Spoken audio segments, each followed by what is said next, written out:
Hi friends, welcome to ivy creations. నేను మీ వెంకట శివ. ఈరోజు మరో కొత్త అప్డేట్తో నేను మీ ముందున్నాను. బాలయ్య బాబు గారిది అఖండ 2 మూవీ తర్వాత ఎలాంటి అప్డేట్ లేకపోయేసరికి అందరూ బాలయ్య బాబు సైలెంట్ అయిపోయాడు అని చెప్పేసి అనుకుంటున్నారు. బాలయ్య బాబు ఫ్యాన్స్కి అయితే ఇది ఒక పెద్ద గుడ్ న్యూస్ అని చెప్పుకోవచ్చు.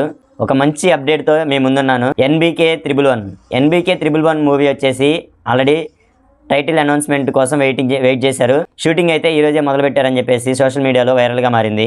బాలయ్య బాబుది ఎన్బీకే 111 మూవీ అయితే షూటింగ్ స్టార్ట్ అయిపోయింది. గోపీచంద్ మల్లేని ఈ మూవీ అయితే డైరెక్ట్ చేస్తున్నారు. ఈ మూవీ టైటిల్ అయితే ఇంకా డిసైడ్ అవ్వాల్సి ఉంది.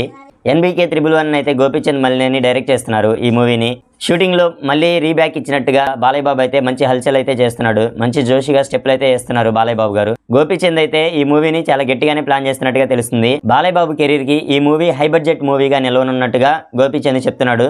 ఇది ఒకటే కాదు, బాలయ్య బాబు ఎన్బీకే 111 తర్వాత ఎన్బీకే 112 మూవీ కూడా సైన్ అయిపోయినట్టుగా తెలుస్తుంది. ఈ మూవీ ఒక యంగ్ అండ్ ఎనర్జెటిక్ డైరెక్టర్తో ఈ మూవీ ఫైనలైజ్ అయినట్టుగా తెలుస్తుంది. సోషల్ మీడియాలో అయితే ఇది బాగా వైరల్గా మారింది. ఈ మూవీలో మనశంకర్ వరప్రసాద్ గారు మూవీతో మళ్ళీ కంబ్యాక్ ఇచ్చిన నయనతార తన అందాలను ఈ మూవీలో మళ్ళీ బాలయ్య బాబుతో స్క్రీన్ షేర్ చేసుకొని ఉన్నట్టుగా తెలుస్తుంది.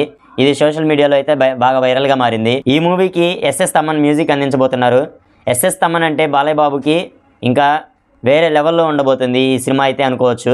ఒక డైరెక్టర్ సైడ్ నుంచి ఒక హై బడ్జెట్ ఫిల్మ్గా నిలవనుంది అని డైరెక్టరే చెప్తే ఈ మూవీ ఇంకే రేంజ్లో ఉండబోతుంది అనేది ఊహించుకోండి. బాలయ్య బాబు ఫ్యాన్స్కి అయితే తలెత్తుకొని తిరిగే రేంజ్లో సినిమా ఉండబోతుంది అన్నట్టుగా తెలుస్తుంది. ఈ మూవీ పిచ్చెక్కించబోతున్నాడు బాలయ్య బాబు అయితే. ఈ మూవీకి ఉగ్రసింహ అనే టైటిల్ ఉండబోతుందా లేకపోతే ఏంటి అనేది చర్చనీయాంశంగా మారింది. ఈ మూవీ మీద మీ ఒపీనియన్ ఏంటనేది కింద కామెంట్లో చెప్పండి. ఈ వీడియో నచ్చినట్లయితే లైక్ చేసి షేర్ చేయండి. ఇలాంటి కొత్త అప్డేట్స్ కోసం నా ఛానల్ సబ్స్క్రైబ్ చేయండి. Thanks for watching.